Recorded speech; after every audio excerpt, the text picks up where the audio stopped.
কখনো ভেবে দেখেছেন যে আমাদের বিশাল ভারতীয় রেল নেটওয়ার্কটা আসলে শুধু লোহা আর ইস্পাতের একটা কাঠামো নয়, বরং এটা একটা জীবন্ত প্রাণীর মতো, যার নিজস্ব ব্রেন আছে, মাসল আছে, এমনকি অঙ্গ-প্রত্যঙ্গও আছে। খুব ইন্টারেস্টিং, তাই না? চলুন আজ আমরা এই জীবন্ত রেলপথের শরীরটাকেই ব্যবচ্ছেদ করে দেখব। কিন্তু প্রশ্নটা হলো, একটা ইস্পাতের নেটওয়ার্ক, সেটা আবার জীবন্ত শরীরের মতো কাজ করে কিভাবে?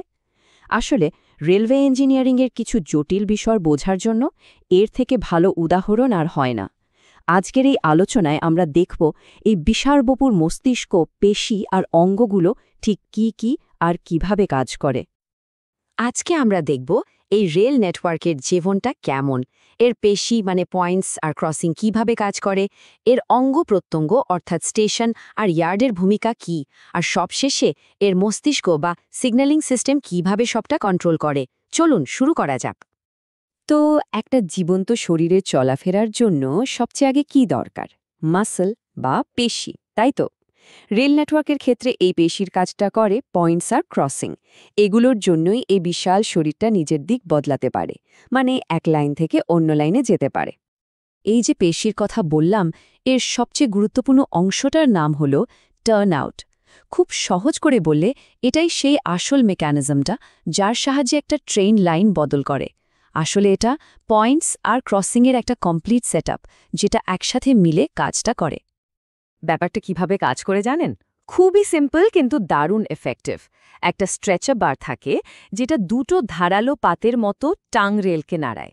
যখন লাইন বদলাতে হয়, তখন একটা টাং রেল মূল লাইনের সাথে একদম সেটে যায়, আর অন্যটা সরে গিয়ে নতুন একটা পথ তৈরি করে দেয়। ব্যাস, ট্রেনের চাকাগুলো তখন ওই নতুন পথ ধরেই স্মুথলি চলে যায়। এবার নিশ্চয়ই বুঝতে পারছেন কেন এগুলোকে আমরা রেল শরীরের জয়েন্ট বা মাসল বলছি। ঠিক যেমন আমাদের পেশি আমাদের হাত পা নাড়াতে সাহায্য করে, এই টার্নআউটগুলোই পুরো রেল নেটওয়ার্ককে ফ্লেক্সিবল করে তোলে আর নিখুঁতভাবে ট্রেনগুলোকে ঠিকঠাক পথে পাঠায়। তবে হ্যাঁ, এই পেশিরও কিন্তু কিছু সীমাবদ্ধতা আছে। যেমন ধরুন, টার্নআউটের অ্যাঙ্গেল বা কোণটা যত শার্প হবে, ট্রেনের চাকার ওপর সাইড থেকে চাপ তত বাড়বে, আর চাপ বাড়া মানেই লাইন থেকে ট্রেন ছিটকে যাওয়ার ঝুঁকি। এজন্যই দেখবেন যেখানে 1/8.5 এর মতো শার্প টার্নআউট থাকে, সেখানে স্পিড মাত্র 10 কিলোমিটার প্রতি ঘন্টায় বেঁধে দেওয়া হয়। আবার যেখানে 1/16 এর মতো তুলনামূলক মসৃণ বাঁক থাকে, সেখানে স্পিডটা বেড়ে 30 কিলোমিটার প্রতি ঘন্টা পর্যন্ত হতে পারে।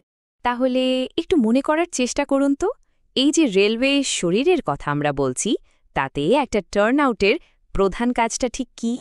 বেশ, মাসেলের ব্যাপারটা তো বোঝা গেল, কিন্তু শুধু মাসেল থাকলেই তো আর শরীর চলে না, তাই না? দরকার vital organs, heart, lungs, stomach, এসব। আমাদের রেল নেটওয়ার্কের জন্য এই গুরুত্বপূর্ণ অঙ্গগুলো হল স্টেশন আর ইয়ার্ড। এখানেই সব আসল প্রসেসিংয়ের কাজগুলো হয়। আর এই অঙ্গগুলো কিন্তু নানা রকমের। একদিকে যেমন আছে একদম সাদামাটা হল স্টেশন, যেখানে হয়তো শুধু একটা প্ল্যাটফর্ম আর একটা নামের বোর্ড আছে, তেমন অন্যদিকে আছে বিশাল জাংশন স্টেশন। এই জাংশনগুলো হলো আসল হাব, যেখানে 3-4টে আলাদা দিক থেকে লাইন এসে মেশে। বুঝতেই পারছেন, এখানে অনেকগুলো প্ল্যাটফর্ম, প্রচুর স্টাফ আর জটিল কন্ট্রোল সিস্টেম থাকে। তবে এই অঙ্গগুলোর মধ্যে একটা ভীষণ গুরুত্বপূর্ণ অঙ্গ হল মার্শালিং ইয়ার্ড। এটা আসলে একটা বিশাল খোলা জায়গা, যেখানে দেশের বিভিন্ন প্রান্ত থেকে আসা হাজার হাজার মালগাড়ির বগি বা ওয়াগনকে তাদের গন্তব্য অনুযায়ী আলাদা করা হয়। তারপর সেগুলোকে জুড়ে জুড়ে আবার নতুন ট্রেন তৈরি করে পাঠানো হয়। তাহলে এবার রূপকটা নিশ্চয়ই আরও পরিষ্কার হচ্ছে। স্টেশনস আর ইয়ার্ডগুলো হলো এই নেটওয়ার্কের হার্ট, লাংস আর স্টমাকের মতো। স্টেশনগুলো যাত্রীদের আসা যাওয়াকে নিয়ন্ত্রণ করে, ঠিক যেন শরীরের শ্বাস-প্রশ্বাস নেওয়া আর ছাড়া। আর মার্শালিং ইয়ার্ডগুলো, ওগুলো হলো হজম ব্যবস্থা, ডাইজেস্টিভ সিস্টেম, যেখানে সব মালপত্রকে সর্টিং করে, গুছিয়ে, এক কথায় হজম করে সঠিক জায়গায় পাঠানো হয়। আর এই হজম করার প্রক্রিয়াটা বিশেষ করে হাম্পইয়ার্ডে দেখতে কিন্তু দারুণ লাগে। এখানে কি হয়, একটা ইঞ্জিন মালগাড়ির ওয়াগনগুলোকে ঠেলতে ঠেলতে একটা উঁচু ঢিবির মাথায় নিয়ে যায়, একে বলে হাম্প। ওপরে পৌঁছানোর পর একটা একটা করে ওয়াগনকে ছেড়ে দেওয়া হয়। এর পরের কাজটা করে গ্র্যাভিটি। ওয়াগনগুলো নিজের থেকেই ঢাল বেয়ে গড়াতে গড়াতে নিচে নামে, আর আগে থেকে সেট করে রাখা পয়েন্টগুলো সেগুলোকে অটোমেটিক্যালি ঠিক ঠিক লাইনে পাঠিয়ে দেয়। ব্যাপারটা অনেকটা একটা বড় সড়ো কয়েন সর্টিং মেশিনের মতো। দারুণ না? তাহলে এবার বলুন তো, মার্শালিং ইয়ার্ডকে কেন রেলওয়ে নেটওয়ার্কের ডাইজেস্টিভ সিস্টেম বা হজম ব্যবস্থা বলা হয়? তো পেশি হলো, অঙ্গপ্রত্যঙ্গ হলো, কিন্তু এগুলোকে কন্ট্রোল করার জন্য কি দরকার? একটা ব্রেন আর নার্ভাস সিস্টেম, তাই তো? রেলওয়ের ক্ষেত্রে এই মস্তিষ্ক আর স্নায়ুতন্ত্রের কাজটা করে সিগন্যালিং অ্যান্ড কন্ট্রোল সিস্টেম। এটাই পুরো নেটওয়ার্কটাকে চালায়। এই মস্তিষ্কের সবচেয়ে গুরুত্বপূর্ণ ফিচারটার নাম হল ইন্টারলকিং। এর পেছনে কারণটা হলো সেফটি। আগে মানুষের ভুলের জন্য অনেক দুর্ঘটনা হতো, সেটা কমাতে এই সিস্টেম আনা হয়। ইন্টারলকিং মানে হলো সিগন্যাল আর পয়েন্টগুলো এমনভাবে লক করা থাকে যে চাইলেও কোনো ভুল নির্দেশ দেওয়া যাবে না। যেমন ধরুন, যদি একটা লাইনে যাওয়ার জন্য সবুজ সিগন্যাল দেওয়া হয়, তাহলে সেই লাইনে অন্য কোনো দিক থেকে ট্রেন আসার সব পয়েন্ট অটোমেটিকলি লক হয়ে যাবে। এটা হলো সিস্টেমের হার্ডওয়্যারের মধ্যেই ঢুকিয়ে দেওয়া একটা সেফটি রুল। আমাদের ইন্ডিয়ান রেলওয়েতে সেফটির মূল ভিত্তিটাই হলো অ্যাবসোলিউট ব্লক সিস্টেম। এখানে পুরো ট্র্যাকটাকে ছোট ছোট ভাগে ভাগ করা হয়, যেগুলোকে বলে ব্লক সেকশন। আর এর নিয়মটা একদম সহজ আর সোজাসাপটা। একটা ব্লক সেকশনে অ্যাট এনি গিভেন টাইম একটাই ট্রেন থাকতে পারবে, ব্যাস। মানে একটা ট্রেন কোনো ব্লকে ঢোকার আগে সামনের স্টেশন থেকে পারমিশন নেয় যে ব্লকটা খালি আছে কি না। এই লাইন ক্লিয়ার পেলেই তবে সে এগোয়। এর ফলে দুটো ট্রেনের মধ্যে সবসময় একটা সেফ ডিস্টেন্স বজায় থাকে। সুতরাং বুঝতেই পারছেন, এই সিগন্যালিং সিস্টেমটাই হল রেলওয়ের সেন্ট্রাল নার্ভাস সিস্টেম। এটা শরীরের সব অংশে, মানে প্রত্যেকটা ট্রেনকে ক্রমাগত থামো বা যাও এর মতো ক্লিয়ার সিগন্যাল পাঠায়। আর এভাবেই পুরো শরীরের মধ্যে কোঅর্ডিনেশন বজায় রাখে আর যে কোনো সংঘর্ষ এড়িয়ে চলে।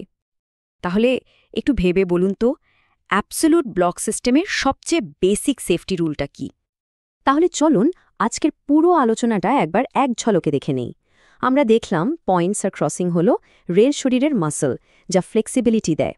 স্টেশন আর ইয়ার্ড হলো এর ভাইটাল অর্গ্যানস, যা প্যাসেঞ্জার আর মালপত্র প্রসেস করে। আর সিগন্যালিং সিস্টেম হলো এর ব্রেইন আর নার্ভাস সিস্টেম, যেটা সব কিছুকে সেফলি কন্ট্রোল করে। আর এই সবগুলো অংশ যখন একসাথে মিলেমিশে কাজ করে, তখনই আমাদের দেশ সচল থাকে। আর এই পুরো সিস্টেমটা কিন্তু সময়ের সাথে সাথে অনেক উন্নত হয়েছে। একটা দারুণ উদাহরণ হল ১৯৮৪ সাল। এই বছরই কলকাতায় ভারতের প্রথম মেট্রো রেল চালু হয়েছিল। এটা ছিল আমাদের দেশের আরবান রেলওয়ে সিস্টেমে একটা নতুন যুগের শুরু, যা আজকের আধুনিক মেট্রো নেটওয়ার্কের ভিত তৈরি করে দিয়েছে। আজকে আমরা যখন হাই স্পিড ট্রেনের কথা বলছি, যার গতি হয়তো ঘন্টায় ২০০ কিলোমিটার ছাড়িয়ে যাবে, আর আমাদের শহরগুলো দিন দিন বড় হচ্ছে, তখন এই জীবন্ত ব্যবস্থার সামনে কিন্তু নতুন নতুন চ্যালেঞ্জ আসছে। আজ আমরা যে বেসিক কনসেপ্টগুলো নিয়ে কথা বললাম, সেগুলো বোঝা খুব জরুরি, কারণ ভবিষ্যতের হাই স্পিড রেল হোক বা সম্পূর্ণ অটোমেটেড লজিস্টিক্স নেটওয়ার্ক, সবকিছুই কিন্তু এই মূল ভিত্তির ওপরেই তৈরি হবে। তাহলে প্রশ্নটা হলো, ভারতকে সচল রাখতে এই জীবন্ত শরীরের মস্তিষ্ক আর পেশিগুলোকে ভবিষ্যতে আরও কতটা উন্নত হতে হবে? এই ভাবনাটা রইল আপনাদের জন্য, যারা আগামী দিনের ইঞ্জিনিয়ার।